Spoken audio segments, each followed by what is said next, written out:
Hello, সবাই কেমন আছো? আশা করি ভালো আছো। অবশ্যই আমরা আজকে কথা বলবো আমাদের প্রিয় নায়িকা বগুড়ার মিয়া অপু বিশ্বাসকে নিয়ে। কেন কথা বলবো না, বারবার কথা বলবো। আর এই বেয়াদব মিয়ার নামে একটু বলছি, আগে দেখে নেন। সেই না আলু আলু অপু বিশ্বাস দিদি, আপনি যে কোন লেভেলের বেয়াদব এটা আপনি আপনার ইন্টারভিউতে প্রমাণ দিয়ে দেন। প্রথম বললেন চিনেন না, তারপরে আবার বলতেছেন পচা আলু।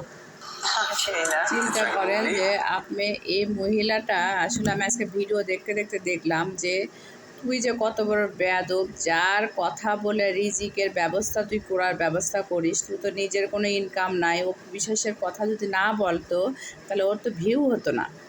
ও যেদিনকে পোষা আলু নামে কথা বলে সেদিনকে কেউ দেখেই না, ওকে উল্টাপাল্টা সবাই গালাগালি করে। আর যেদিনকে অপু বিশ্বাসের নিয়ে কথা বলে সেদিনকে সবাই ওর ভিউগুলো দেখে। ঠিক সেই কায়দা করার জন্যে ও আজকে পিছনে লাগছে অপু বিশ্বাসের।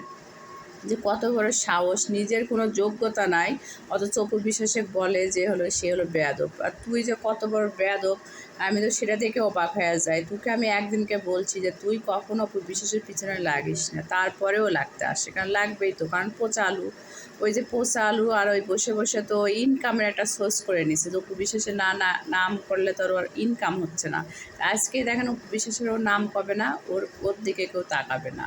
কারণ ওর যে রুচি আর পচা আলুর রুচি তো একই রুচি হবে, আর এই রুচির দিকে তো কেউ তাকাবে না।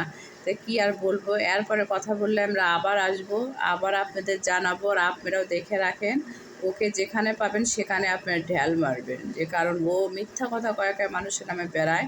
আর যারা মিথ্যা কথা বলে তারা কোনো ধর্মের মধ্যেই পড়ে না। কারণ ও আস্ত একটা বেয়াদব। বেয়াদব না হলে পারে, যার রিজিকে ভাঙ্গে তুই খাস তার নামে তুই দুর্নাম করতে পারিস? কখনো পারে না। এটা আমরাও একসময় পারিনি, এখনও আমরা পাচ্ছি না। আজকে এইটুকুই বলার ছিল। আবার যদি ও নিয়ে আসে ভিডিও, আপনাদের অবশ্যই দেখাবো।